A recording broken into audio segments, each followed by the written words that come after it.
Welcome to my mommy's podcast. This episode is brought to you by Desert Farms Camel Milk. Never heard of camel milk? I hadn't either until I stumbled across some studies about its unique properties, and I decided to try this as an alternative to regular dairy when I had a baby at the time. See, camel milk has some unique properties that make it easier to tolerate, even for those who don't do well with traditional dairy, and some evidence suggests that it may actually help support the immune system and be beneficial for those with autoimmune disease. Desert Farms is the highest quality camel milk source I've found, and I love that they really love and take care of their camels. In fact, I even recently had a chance to meet their founder and to meet a couple of the camels. Right now, they are offering Wellness Mama listeners 4 free extra bottles for life with any subscription. You can learn more and grab the free bottles in the show notes, the link for this episode, or go to wellnessmama.com/go/camel-milk to grab the free bottles and find out more. Again, that's wellnessmama.com/go/camel-milk. This episode is sponsored by Just Thrive Probiotics. I found this company a couple of months ago and I was blown away at the difference in their products. They offer 2 cornerstone products that are both clinically studied and highly effective. The first is their probiotic, which has been clinically studied to help with leaky gut and to survive up to 1,000 times as much as other probiotics or the beneficial organisms in something like Greek yogurt, for instance. The difference is their spore-based strains work completely differently than other types of probiotics. Also, this probiotic is vegan, dairy-free, histamine-free, non-GMO, and it's made without soy, dairy, sugar, salt, corn, tree nuts, or gluten, so it's safe for practically everyone. Their probiotic contains a patented strain called Bacillus indicus HU36, which produces antioxidants in the digestive system where they can be easily absorbed by the body. Their other product is a K27, and this nutrient you may have heard of. It's known as Activator X, the super nutrient that Weston A. Price, a dentist known primarily for his theories on the relationship between nutrition, good health, bone development, and oral health, he found this prevalent in foods in the healthiest communities in the world. Their K2 is the only pharmaceutical-grade, all-natural supplement with published safety studies.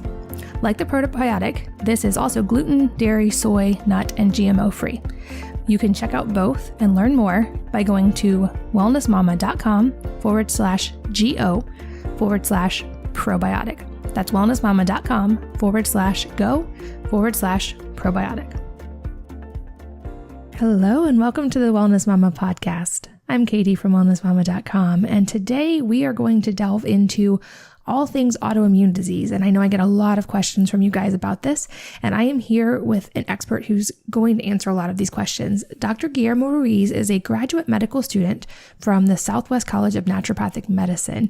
His aim is to use his research to advance naturopathic medicine using an evidence-based approach, and he focuses on finding evolutionary connections between our modern and traditional healthcare systems, which is a balance we so desperately need.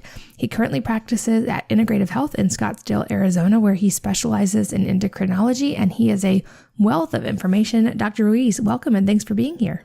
Thank you for having me. Just super excited to be here. It's I have a lot of patients that follow you and follow your blog, so I think they're going to be very, very happy to have me here. Oh, I'm so excited. And I know that you have so much wisdom and information to share. So I want to jump right in. I hear from a lot of people who have various forms of autoimmune disease. I myself have Hashimoto's. So before we jump into the deeper science, I'd love to start by just defining a few terms and kind of explaining what they mean in reference to the body. So even though it's a simple question, can you give us a general idea of what autoimmune disease is and what's going on in the body when there's autoimmune disease? Well, in the simplest way to explain autoimmune disease, I would say that is when your body is not really well aligned and it's not really recognizing your tissues as being part of you, and it starts attacking them. And I actually started going into the literature last night, just reading about what causes autoimmune disease. And there's like 3 big things that cause autoimmune disease. The first one would be molecular mimicry, or when your immune system thinks that something is attacking you. And molecular mimicry usually happens after a viral or a bacterial infection. So then your body starts attacking these viruses and bacteria, and then it gets confused and it starts attacking you too. Then the second thing that could cause autoimmune disease would be excess inflammation. So if you, for example, a person that has celiac disease or Crohn's disease, they have a lot of inflammation in their gut, and then eventually all that inflammation begets more inflammation, and you end up attacking yourself because you're so inflamed, and then you start developing antibodies against your own tissue.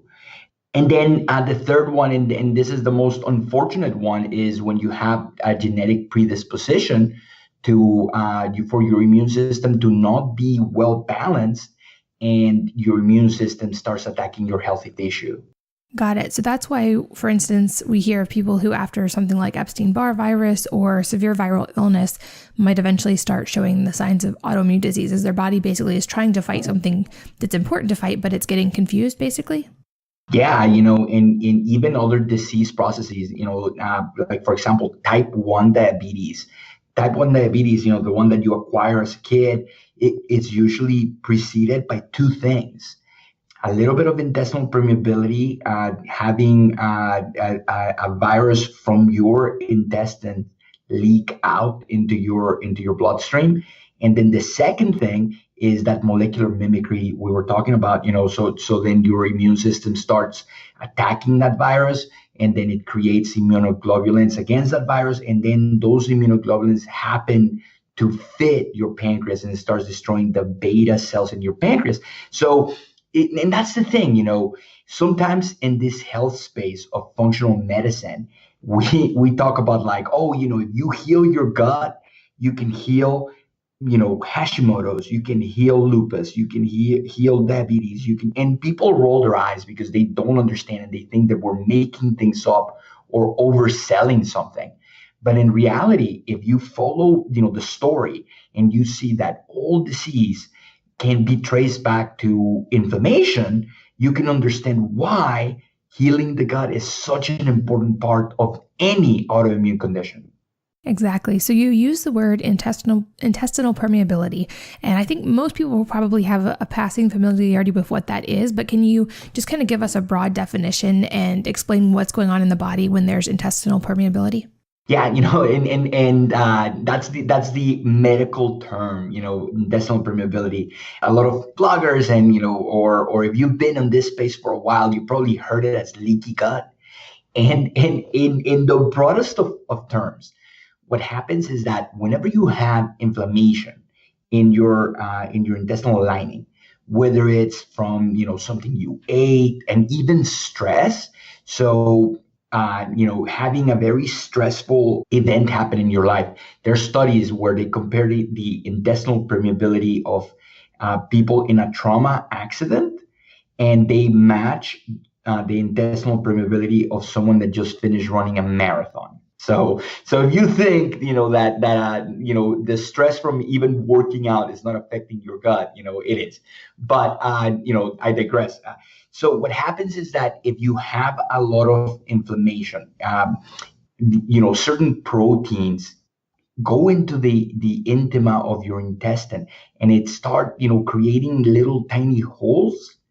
And if you compound things like bacteria, if you compound things that like fermentation, from bad bacteria, those holes tend to open up, and that protection is the protection of our body for pathogens, for different proteins to not get into our bloodstream.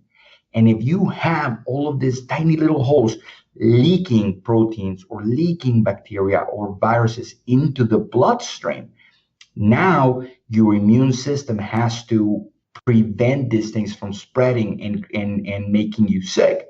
So that creates this effect where your immune system is attacking things that shouldn't be there, and you're literally getting stuff that should be inside of your intestine, namely poop, poop is leaking literally into your bloodstream, and that's not good. And that's why, eating very healthy things that are going to repair those cells in the intestinal lining is going to be very important for you to prevent this intestinal permeability. Yeah, that's such a good point. And when I was first researching this, one thing that really blew my mind to understand is that the digestive system is actually biologically not considered internal to the body, because it's basically this tract that runs through us, but there shouldn't be, other than what the body specifically allows through with nutrient absorption and the normal digestive process, there shouldn't be things physically traveling back and forth through that liner, because the body uses that barrier to protect us from all the things that we don't want to take in from our food or from our environment. And that was really a novel concept for me, but it helped really to understand how we need to protect that and not get to that point of permeability and really protect our gut health. And I'm sure this is a component of it, but why do you think we're seeing such a rise in autoimmune disease right now? Because across the board, from Hashimoto's to lupus, like you mentioned, to skin problems, all of these are on the rise. Why do you think we're seeing such a rapid rise right now?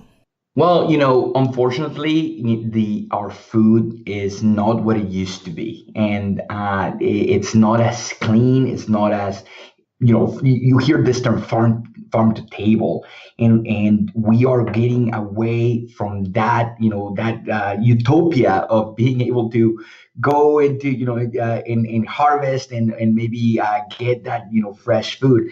And with distance and because of modern living, we have to process our food way more than we used to, even 20 or 30 years ago. I'm not even talking about thousands of years ago. I'm talking about 30 or 20 or 30 years ago. And when we process food, we change its structure, and we change the way that it's going to be assimilated into your body. The number one most inflammatory thing, most oxidative thing that we do is breathing, taking oxygen and creating ATP, or energy out of oxygen. The second most inflammatory thing we do, and it's something that we don't think about, is eating. And when we eat, we are basically taking proteins from exogenous substances and incorporating those proteins into our body. It's so intimate. It's such an intimate thing that we're doing, and we're doing this thing 3 times a day. Sometimes more if you're snacking, and if you're eating processed foods, the body doesn't really know how to handle them properly, and certain foods can activate different proteins within our body. Like, for example, certain proteins in wheat can activate something called zonulin. And zonulin is a protein that modulates the permeability or the tight junctions, or the glue that sticks all of the different cells in your intestine. And if you activate zonulin, you're basically just opening up your intestine. And when you open up your intestine, sure, all of the good things that are in your food are gonna be traveling faster, but also bad things can leak. So just, if you start thinking about this, the more that we eat processed foods that are not going to be that are going to have a physiological effect on your intestine, the more we're putting ourselves in this situation where we're having to have our immune system take care of things that maybe shouldn't be there. And the more times you do it, the more chances that your immune system gets confused and then it starts attacking you. Yeah, that makes perfect sense. And as you're saying that, I'm thinking of, you mentioned people that even in an optimal scenario when we're eating good quality food, is still creating oxidative stress on the body. And that's its purpose. That's natural. But when you think about, most people statistically are actually eating not 3 times a day, but if you count eating as every time we put something in our mouth, I think the last average I saw was 17 times per day. We actually are never giving ourselves a digestive break. We're just putting food in our mouths at random intervals all day long.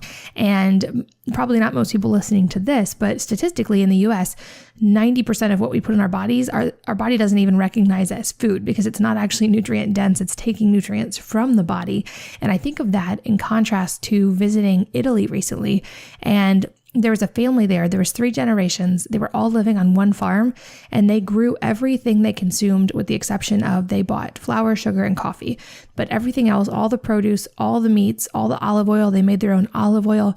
And just seeing the difference in the quality of what they consume and what probably many of our grandparents and great-grandparents consumed versus what we consume now, it makes sense that our bodies just aren't designed for what they're having to face. And so when it comes to autoimmune disease, I feel like it can be a really tough illness because with so many things, if you have the flu, you know you have the flu. With autoimmune disease, it isn't always that clear cut, and it seems to be a cascade. So how could someone actually even know they have autoimmune disease? Because it's not like we can track that zonulin in our gut on a daily basis. So can you kind of delve into that? Like, what's the process that's happening in the body at the early stages, and how can you even know if you have it? In things like it can get really complicated or can be very easy. Like, for example, in the case of celiac disease, we can actually, we have lab tests that can test you to see if you have those antibodies that destroy your intestines. So when you have celiac disease and you are allergic to wheat, your immune system creates these antibodies that they destroy your intestinal tract. We have finger-like projections in our intestines that allow us to absorb as much nutrients as possible from food. And if we have antibodies against this, finger-like celiac projections, they get destroyed, they get blunted, and now your intestine can't absorb nutrients, and then you have diarrhea, and then you start, you can have bleeding and things like that. So those are easy. Hashimoto's thyroiditis, we have different tests that we can test for, antibodies and all of these different antibodies that we can test for when it comes to Hashimoto's. Unfortunately, it can get really, really complicated in things like lupus, because lupus at its core is an autoimmune disease. But in order for you to actually diagnose someone with lupus, it is a conglomerate of different disease processes that you have to put together, and it's basically a disease of exclusion, something that that we don't understand what's going on, and you have 10 of these 21 things, and then you can be diagnosed with lupus. And for example, those symptoms can be hair loss, rashes, dryness, ulcers, anemia, fatigue, and pain with breathing. The conglomerate of symptoms can be so difficult, and people can get really, really frustrated, because imagine having all of these different symptoms and not being able to say, yeah, you have strep, or you have, and this is the one medication that takes care of this one thing that is going to cure everything. Because your immune system is part of your whole body, and once it's trained, it's really hard to untrain. It is very difficult to have resolution of symptoms if you don't know what is the root cause. Now, I can tell you this: the root cause of autoimmune disease is not that your immune system is overactive, because that's the first line of defense that we have right now, that we suppress your immune system whenever you have an autoimmune disease like lupus, like rheumatoid arthritis. And I think that's the wrong way to go about it, because we have to identify why is your autoimmune system overreacting. And if we look at this scenario in that way, then now we have hope. Now we can say, okay, sure, you have the genetic predisposition for your immune system to react to you. Sure, there is something making it react the wrong way. But now we can start investigating, and we can start delving into different things that can be activating your immune system in the wrong way, rather than just suppressing your immune system, and then that puts you at risk for cancer, that puts you at risk for super infections. There is a reason we have an immune system, and if it's upregulated, we have to figure out what's making it be upregulated, not just shut it down. Got it. That makes perfect sense. So really, like someone, many of us, and probably long before I got my diagnosis of Hashimoto's, had a lot of these biological things happening, and you don't necessarily feel them until they kind of reach that critical mass, or there's a lot of them. And that's a great point too about some autoimmune diseases are not as easy to diagnose as just doing a single test. Even for me with Hashimoto's, that my antibodies, that was one test that they ran, but they also they did an ultrasound of my thyroid, and they looked at other markers as well. And I think that's the benefit of naturopathic medicine, is that you guys are looking at a holistic approach, not just one marker. That was my frustration with a lot of doctors for so many years, is they would only test like T3 or T3 and T4 and not antibodies, and not look at my thyroid and then conclude that I was fine. And there was this underlying process that they weren't picking up on because they weren't testing all of those things. And another thing I hear a lot from people who write into me, and also from my own story when I was in the rough part of Hashimoto's, was the fatigue. And to me, that's why autoimmune disease is such a silent and really difficult illness. And my heart goes out to people who have it, because you can look fine on the outside and have this debilitating fatigue or these struggles that don't present themselves clinically like a lot of other symptoms. And so people think you're fine because you look fine, but you definitely don't feel fine. So can you explain the connection of how fatigue relates to all this, and what's going on when you have that just whole body debilitating fatigue? Well, I'm going to have to credit Ari Whitten with this one, but one of the things that happens with any fatigue syndrome, and especially with what Hashimoto's, is easy to understand that your thyroid controls every cell in your body. Every cell in your body can be affected by thyroid hormone, and what the thyroid hormone does is it helps create proteins, and these proteins can do anything from like making you grow to help in the production of different hormones, and it upregulates things. And I like to tell my patients that your thyroid is like the accelerator, and the accelerator, when you press the accelerator, your car goes faster. Imagine your thyroid, if you have good thyroid levels, that car is just going to be cruising. If you have hypothyroidism, you're not pressing that accelerator hard enough. So you're not going to have that energy, that natural energy. You're not going to have to rely on things like caffeine. Secondly, and one of the things that Ari Whitten, showed me or taught me was that whenever you have an infection, bacteria are very opportunistic. Viruses are very opportunistic. And they're like almost parasitic, where they take over and they hijack cells, and they use the mitochondria of that cell to steal energy from your body so they don't have to create it. So what the mitochondria does is like they shut down to prevent this ATP or energy stealing from that bacteria and that viruses. So whenever you have chronic infections, or whenever you have chronic inflammation, your body reacts in that way. It starts shutting off mitochondria all over your body. So now imagine, if you were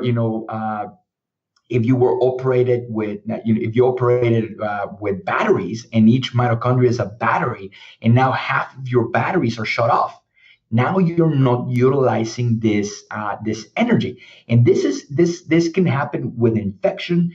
This can happen, as an autoimmune attack on your mitochondria. It can happen if you stop using your cells because you're tired, because your thyroid is not optimal, and then you're not having enough motivation to go and exercise and go out for a walk and get some fresh air. So then mitochondria start to shut off, and then your body creates this danger response system where it says, oh, mitochondria is shutting off, we must be under attack, and it keeps shutting off more mitochondria, and the mitochondria are not going to come back into in line up until your body starts noticing that, okay, we are out of that danger zone. So it's a very delicate process because it's not like I just tell my patients, yeah, you just gotta, tough it up and you're gonna have to go outside and jog. Because I know that physiologically, if they have Hashimoto's, they don't have, they're not pressing that accelerator to where they need to be in order to have natural energy. But B, they also need to start moving, and they need to start with a little bit of exercise to prevent this shutting off of the mitochondria. So, you have to create this balance, and you have to be very open with with the patients about how, yeah, I understand that this fatigue is chronic, and this fatigue is very debilitating, and I know you wish you could, get up and be a little bit more productive. But if we don't start somewhere, and we start, incorporating, even if it's just around the house, and Dr. Alan Christensen says that when he first started exercising, he would run around the island in his kitchen. So even if it's just walking around and taking your kids to the park, or going for an extra long walk with the dog, it, you know it, you need to start signaling to your body that, okay, we are taking care of you, and so your body can start getting back in line and activating the mitochondria. But that can be completely impossible if you don't have that hormonal balance. So it's a very delicate balancing act that we need to perform and that we need to be aware of. It's not that you're just crazy or just lazy. It's both physiological and to a certain degree even at the cellular level. Got it. And to echo what you say, I love Ari Whitten's work. He's been on this podcast as well. Such great research and work that he does. And I think you're also so right about the autoimmune fatigue and exercise connection, because for years I thought I'll just like fight through. And really, like you mentioned, you can do more harm than good if you're trying to jump into more than your body's hormonally ready to handle. In fact, there's actually a program called Autoimmune Strong, which is a workout program specifically designed for those with autoimmune disease to be able to get back to movement without creating that harmful cycle. And also, I want to say, because you mentioned Dr. Christensen, who is the doctor who actually diagnosed my Hashimoto's and helped me find recovery. So his journey is amazing and incredible in its own right, but you talk about him running around his kitchen island, and just to paint a picture, I want people to understand that now he is extremely, extremely fit. He's the picture of health. I believe, competitive mountain unicyclist, which I can't even imagine. I can barely ride a bike on a mountain. He's very much the picture of health and a testament to the fact that it is possible to find recovery and to heal the body, but it just is a slow process. And so I think that's such a good point that you made about taking it slowly, making sure you have the gut process in place first and the hormone process in place, and moving, but not jumping into that extreme exercise until your body is ready. And another topic in this same vein that I know you've written about quite a bit is the iron connection and what role iron plays in autoimmune disease. And you had a really great explanation of this. So can you delve into that and explain that? First and foremost, let's start by defining anemia. How many people out there have been told, "Oh, you have anemia," and then they'll ask the practitioner, "So what does that mean?" "Oh, you're low in iron." Okay, cool. So that's it. So anemia. So for anyone listening that has ever been told that they have anemia means that you do not have enough oxygen carrying capacity to your cells. So, for example, you can have an anemia of like if you have a trauma and you start losing too much blood, you can have low volume anemia. You don't have enough blood to take oxygen to your cells. If you have anemia of chronic disease, this is a very interesting one. So you remember when we're talking about viruses and bacteria being like parasites? Well, they take over and hijack your mitochondria, but they also need iron in order to divide and multiply. So your body is you're so smart that it starts hiding iron in different places to prevent your bacteria and viruses from dividing and from invading you. So if you have a certain type of anemia where you're low in iron and you eat red meats or you've been taking supplements for and your iron doesn't go up, you could have anemia of chronic disease where your body is hiding that iron to prevent the replication of pathogens.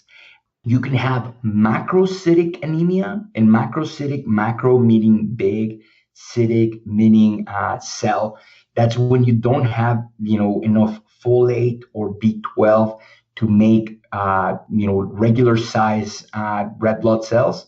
And if you have macrocytic anemia, the problem is that they're so big because they're not dividing properly that they get stuck in the arterioles and the venules, and they can't actually reach your cells in order to provide your cells with oxygen. So in each one of these different cases, the solution is not just taking a red pill that is going to make you constipated. For example, if you have anemia of blood loss, we need to identify where is that blood loss happening, and it can be, like I said, like a trauma accident where you're just bleeding and they have to give you a transfusion. Or it could be, maybe you have celiac disease and that blunting of the villi in your intestines is causing this low grade blood loss where you're losing blood that is going to feed your cells. And the anemia of chronic disease, if you sometimes in some cases, if you give iron to that person, you actually exacerbate infections. And so just think about this, like there was an awesome paper coming out of Africa where a couple of good Samaritans, decided to go to Africa and start testing kids for iron deficiency.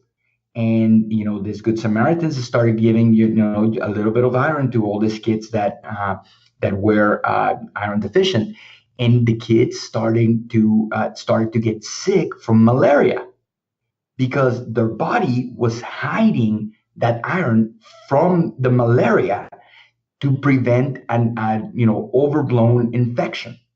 So now the WHO has very specific parameters for people that open up clinics in Africa, that if you notice that a lot of kids in the population are anemic, or, they have low levels of iron, you better have really good anti-malaria protocols, and if you are not to give them iron supplements. So now imagine, how many hidden infections do we have here in the United States? Maybe we don't have a lot of malaria in the United States, but we do have things like Lyme disease. We do have things like EBV, and we do have things like intestinal dysbiosis. Is your anemia, is your lack of iron because you have a pathogen in your gut and your body is being super smart by hiding that iron? In the case of macrocytic anemia, you could be missing a couple of micronutrients such as B12 or folate, or maybe you are missing things that are higher up in the chain where you're making these red blood cells. Things like creatine, things like choline, things like glycine. Are you eating bone broth? Are you making sure that you're eating green leafy greens a couple of times a week? And it's funny because you can think, I'm eating a lot of greens, but in the case of folate is very fragile, and if you freeze vegetables, that folate becomes obsolete and it deconstructs. So you actually have to eat fresh leafy greens. And then there's other things that you have to do because like there's a lot of fat soluble vitamins in greens. So if you're just eating your greens, but you're not putting a little bit of olive oil or a little bit of fat or eating it with some sort of fat, you're not going to absorb those fat soluble vitamins. So in a big picture, if you have ever been told that you have anemia, and the only thing that they tell you is that, okay, take this little red pill that's going to make you constipated. You need to investigate why you have anemia. Is it because you have a nutritional deficiency? Is it because your body's protecting you from a pathogen? Or is it because you have some sort of injury? And when I say injury, I say it as a cut or a trauma accident or as an injury in the blunting of the villi in your intestines, or maybe polyps in your colon, or maybe in really extreme cases, even cancer can have a little bit of blood loss. So we need to identify why you need this iron. In most cases, I can tell you that just giving iron is not the solution. That's just patching, or bandaging the problem. But in reality, there is something underneath that needs to be fixed. That's such an important point. And I think of in my own life, so I've had a couple instances with anemia that line up with what you just said. So in pregnancy, especially, which can exacerbate autoimmune symptoms and all the gut problems, I would have mild anemia. And that, of course, was the doctor's recommendation, was to take more iron. But understanding it in light of the autoimmune connection, it makes so much more sense to go deeper. Whereas with, like what you said, acute anemia, so my third child, I had placenta previa that was not diagnosed, and I hemorrhaged and then had a C-section in which I lost a whole lot of blood. So I was rightfully anemic after that because I had had a lot of blood loss. And that's a completely different scenario, like you're explaining, than someone who has this chronic low-level anemia and what that could actually mean. And I'm so glad that you are shedding light on this, because I think that's going to be the future of what we learn more and more in medicine. Is it's not just a one-to-one cause and effect ratio when you're talking about the human body. Even things like genetics and understanding MTHFR, there's more going on than just we need to take methylfolate. That very well could be a huge part of it. And obviously we all need our leafy greens, but there's usually a reason the body's had that mutation, and understanding what that is and how it's working in the body as a whole versus just trying to think of natural medicine, just like regular medicine, treating one symptom with one supplement or one pharmaceutical doesn't address the entire body. And I know a question I get a lot, and I can't wait to hear your take on, is can you ever fully recover from or be in remission from autoimmune disease? Because you've made a really compelling case for all the gut problems that go along with it, the immune system dysregulation that happens. Once that process has occurred, is it reasonable to think that we can actually then eventually get to remission? That's a question that I get asked a lot, and it really is. You want to give hope to people, and at the same time, once your immune system is trained in a certain way, it's very, very hard to untrain it. Okay. So what is remission from Hashimoto's? I wish I was like a Men in Black and have one of those lights that saps your memory. And we need to re-educate people and show them that taking a little bit of maybe a supplement, maybe a medication, maybe, something to help you be a more productive member of society doesn't make you sick, or it doesn't mean that you are sick. There's a saying, it's not the years in the life, is the life in the years. And that's what I want to provide my patients. I want to provide them with life on every single day.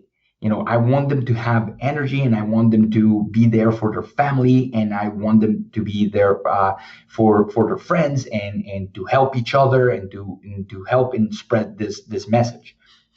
If being able to do all those things means that you have to take a little bit of thyroid every morning, does it really matter? Does it really matter that you are in remission or not? Does it really matter that you have a diagnosis? I know it can be very confusing, and it can be, sometimes defeating to think that, oh, I'm going to have to take thyroid medication for the rest of my life. But think of this thyroid medication as your power up. Before, when we played like Nintendo and we played Mario, and you ate that mushroom and you got bigger. You just think of it like that. Think of it as that little pill is what's helping you not have to move to an island and get rid of all your electronics, get rid of your, all of your hobbies, and just dedicate yourself to health. That tiny little pill is what's giving you the latitude to maybe be able to go to a restaurant and eat some gluten-free pizza every once in a while. That little pill is what's letting you, go out with your friends, a couple of times a year, and stay up late and have fun and laugh. That little pill is what's letting you have that latitude to live life. Sure, if you live a perfect life, you can probably get off of that medication, but that would entitle you. You would have to sleep like 10 hours a night, get up, with the sun, harvest all your food, eat, perfectly, raised animal products. You would have to take, maybe other supplements to supply you with the stuff that the soil doesn't have, like magnesium is super depleted. And then, maybe not have any kids, because, those can be sources of stressors, and maybe quit your job, and, all of the different things. If you can have a perfect life, sure, maybe you can untrain your immune system to attack yourself. But let's be realistic. We want to be part of society, and we want to be able to grab our headphones and listen to the Wellness Mama podcast. We want to be able to do all those things. And in order to give us the latitude and to give us the best of both worlds, sure, we need to try to eat as close to natural as possible. We should try to follow a good circadian rhythm with our sleep and with our waking, and go outside and get some sunshine. But we can use technology in the form of, a little bit of desiccated thyroid to give us the latitude to deal with traffic, to deal with deadlines for work, to deal with, with fun, to be able to go out with friends. So I want to liberate everyone out there that's listening. And I want to tell you that it's okay. It's okay that you have this autoimmune condition. It's okay that maybe in the past, growing up, or maybe later in life, you weren't so kind to your immune system, and maybe by some coincidence you got an infection that triggers something, or maybe you weren't eating the best food. Well, let's leave that in the past. There are ways that we can help you regain your strength, regain your energy, and you don't have to be sick all of the time. And we can help you be the best person you can be, whether it's taking a supplement or taking a prescription medication. It really doesn't matter. What matters is how much life we can have in our years. It's a really, really important point as well. And I think also hidden in that, what you just said, that's so important just to highlight is, especially for those of us who have struggled with or are struggling with autoimmune disease, those things like you mentioned, like lack of sleep or just deadlines at work or completely normal parts of life at times are an additional stress on the body that's hard to handle. And just like you said, using technology in the best way, and also giving ourselves permission to do what we need to do in our own lives to get enough sleep and to get enough sunshine and to get enough stress reduction that we can tolerate these things. And increasingly, this is more and more of a problem for all of us, not just those with autoimmune disease in today's world with just the constant stress and busyness of life. And I think that's an important thing that we all address. You mentioned supplements as well. So what's your take on supplements? I know they can be controversial at times. Do you think with our depleted soil quality and all of the negative inputs we face on a daily basis that supplements are necessary at this point, or what's your take? I think that supplements are something that can be cyclical. The one supplement that I take, religiously is magnesium. Magnesium, I take, and I know like the studies show that magnesium, chelated forms of magnesium are the best forms of magnesium to take. I take a magnesium citrate. I just like the magnesium citrate. I love how it makes me feel. I've tried the oils and I've tried, but magnesium in powder form at night, it relaxes me, it helps me sleep, and I feel better. I think that there are different things that we need to acquire at different times of the year. Like, for example, if you live in places that have very long winters, you might need a little bit of vitamin D. If you don't eat red meat, getting a little bit of copper would be important. If you live on a food desert and you don't have access to fresh leafy greens, maybe taking a little bit of preform folate might be necessary. But more often than not, I see patients coming into my practice, no lie, taking up to 60 different supplements a day.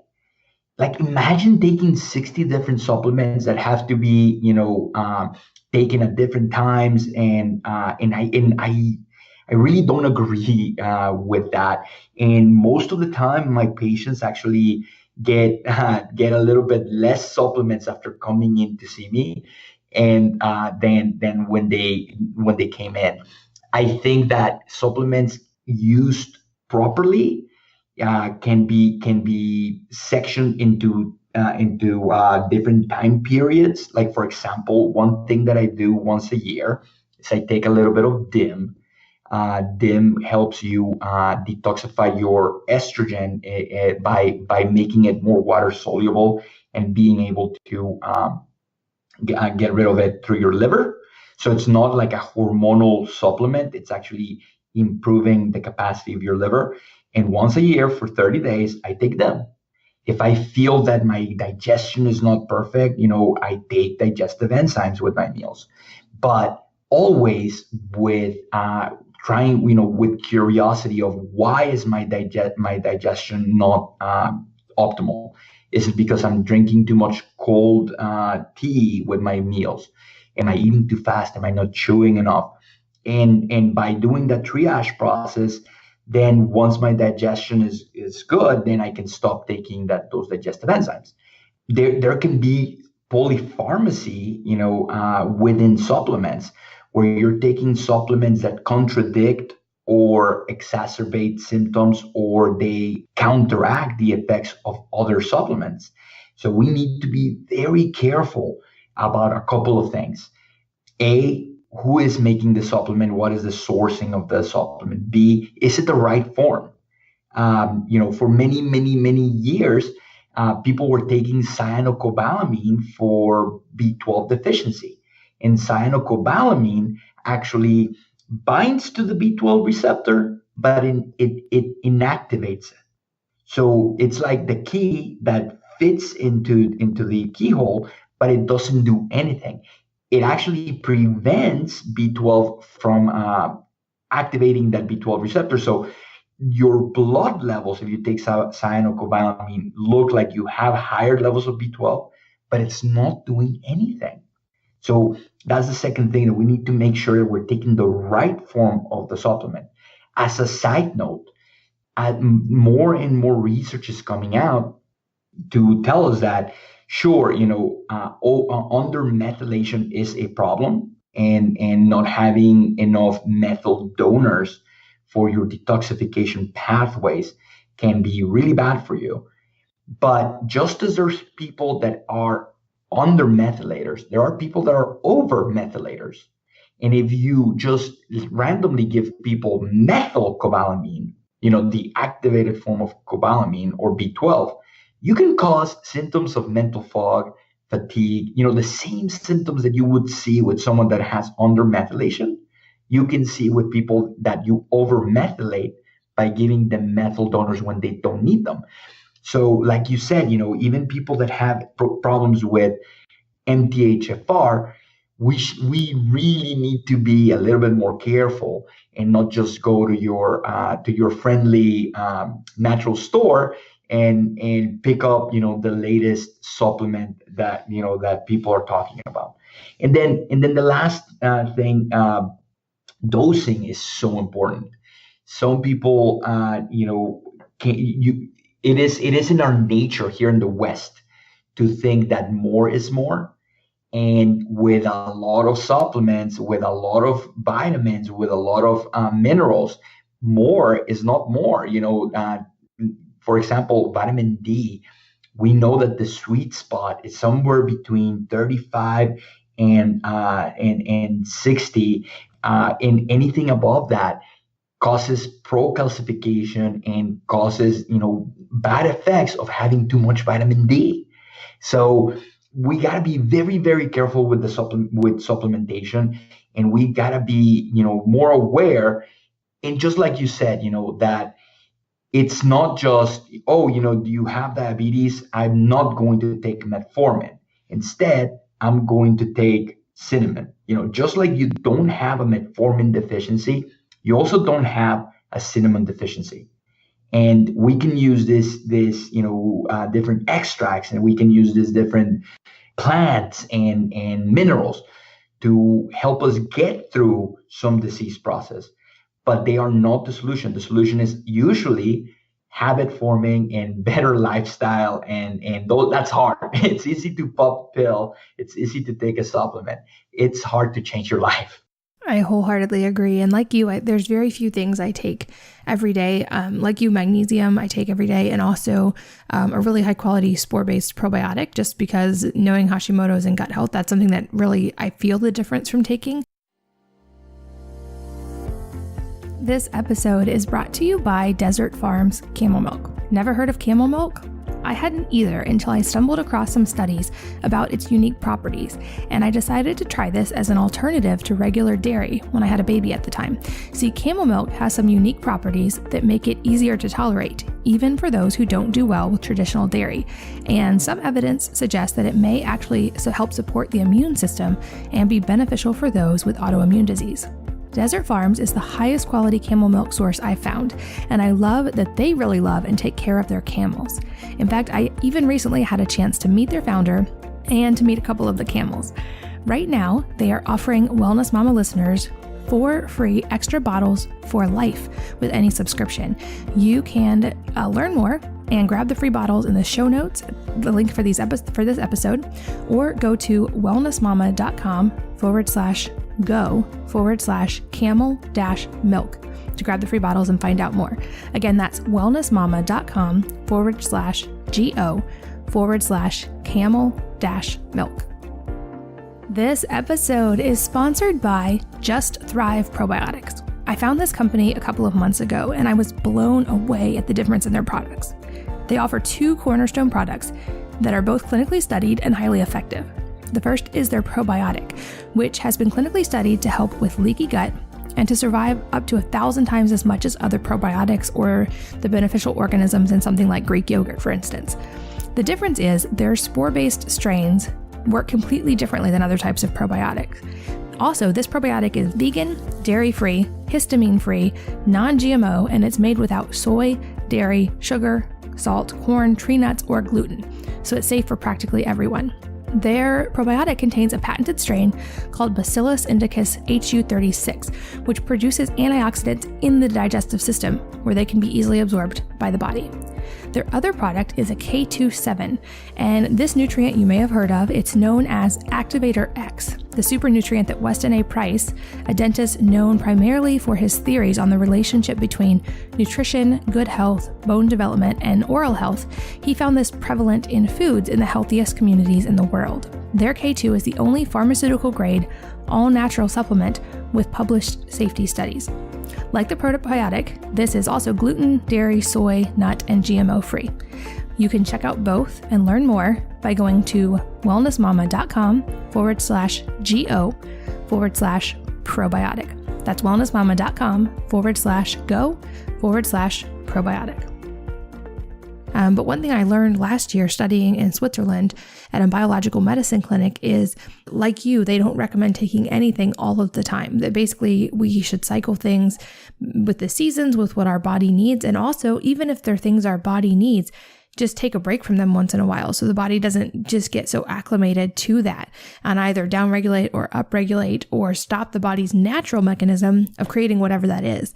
So I think that's such a good point. And you're right, in America, we tend to take an all or nothing approach of more is better. And if one is good, 5 is better.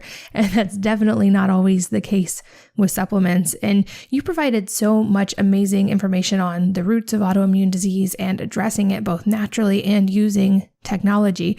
So I'd love to hear, as kind of we start to wrap up, your approach if someone comes into you, how you go from taking them to that fatigue and just barely surviving day to day to thriving using kind of all of the tools you just mentioned. Well, it's funny because when I was in school, when I was still a student clinician, people would come to the clinic and they would say, I'm fatigued and, all the symptoms of maybe Hashimoto's or some other autoimmune condition. And then I would run labs and then I would find out that they are anemic. And their TSH through the roof, and I would create a plan and I would sit in front of them and say, okay, you're gonna need to stop eating gluten. And then my patient would be like, whoa, why? And then I would draw on the board and I would tell them, about intestinal permeability and all the things that happen. Now, because I work with Dr. Alan Christensen and all of my patients are super educated, I sit in front of them with my labs and I tell them, you're going to have to quit gluten. And they look at me and they're like, I haven't had gluten for the past 5 years. I don't know what you're talking about. So it's a very different environment, which makes me so much more excited about being able to uncover what the underlying cause of their disease process is. Most of the people that I see have already started doing a nutritionally dense diet, have already tried Nigella, or they have tried, maybe, don't try this, but maybe they have tried using iodine to fix their Hashimoto's, or maybe they've already have, their circadian rhythm, they're going to bed at 8 and they're waking up and they're going outside and getting those 10 minutes of beautiful sunshine. So it makes me a better detective because now I'm not starting, with the low hanging fruit. I need to really dig and need to figure out why are they still anemic? Why, is their thyroid medication not serving them? Is it because they're only taking T4 and their body's not converting that T4 into T3? Is it because they're taking so many supplements that they're fighting against each other and they're not getting good response or what we expect from certain supplements? Or is it because that they were misdiagnosed and what their previous doctor thought was SIBO is actually constipation from being severely hypothyroid? Do they have a chronic infection? Because of the training that I've got and because of the ability to see these really complicated cases, I've been able to just, I got rocket fuel and I've become like this very keen health detective that is able to help. I've been able to help a lot of people. And I'm really thankful for Dr. Christensen, who is my mentor, and then for people like you who are putting this information out there for patients to become more savvy, and they're taking us, the practitioners, to task to make sure that we, keeping us on our toes, to make sure that we keep up with the literature and we keep up with trends to make sure that we are actually making a difference.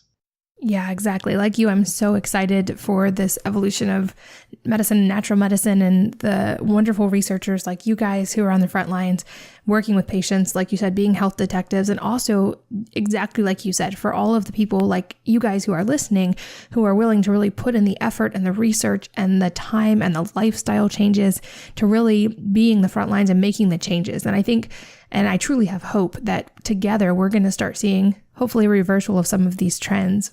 I think like that complementarity is super important. I also cannot believe we have already flown through an hour because I could literally talk to you all day long. And one question I'd love to ask toward the end is if there is a favorite book or books that have really made an impact on your life. They don't have to be in line with your expertise, but I'm just an avid reader and I'm always looking for new ideas to read. Well, one of the books that really changed my life was On the Road by Jack Kerouac. And it's funny because I picked it up as a recommendation from a Rolling Stone magazine. And it was like, this book has influenced more rock stars than any other book. And it really is just this adventure of becoming free and going against the grain. I think that book piqued my interest in going outside of the norm.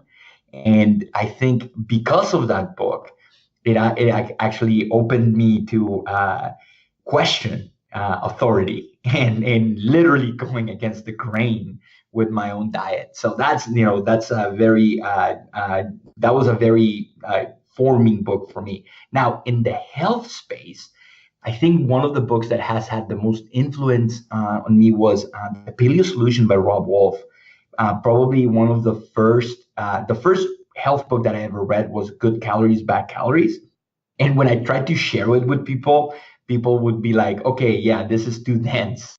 And it what good is a book if you can't read it? But then Rob wrote this book that was so simple to read. The concepts were so easy and actually enjoyable. So when I was handing it to other people, they would actually read it and follow the instructions because it was so easy to follow. But now I think the science has changed a lot, and the recommendations from that book have aged a little bit. And I'm really excited for a new book that's coming out in January. And that's Dr. C's new book, The Metabolism Reset Diet. And I think that's going to be one of those groundbreaking books where we once again revisit the topics and we actually make a move forward, not a sidestepping into the same ideas. We're actually, I think Dr. C captures something that we're going to be, it's going to be the next step in health and dieting. I agree. I got to read an early copy of that so that I could share a testimonial about it. And it was so well written. I'm really excited for that one to come out and to be able to share it as well. Dr. Ruiz, this has been wonderful. You are so well spoken. I've loved all that you've shared. And I really appreciate you giving us your most valuable resource, your time today, and for sharing all your wisdom. So thank you so much for being here. Thank you for having me. Nothing but love for you and what you do, because it really has touched so many people. And it, even though it makes my cases tougher, it makes my life better to know that I have warriors with me in this fight against disease. I love it. Thank you. And thanks to all of you for listening as always and for sharing your most valuable asset, your time with both of us. And I hope to see you again next time on the Wellness Mama podcast. If you're enjoying these interviews, would you please take 2 minutes to leave a rating or review on iTunes for me? Doing this helps more people to find the podcast, which means even more moms and families can benefit from the information. I really appreciate your time, and thanks as always for listening.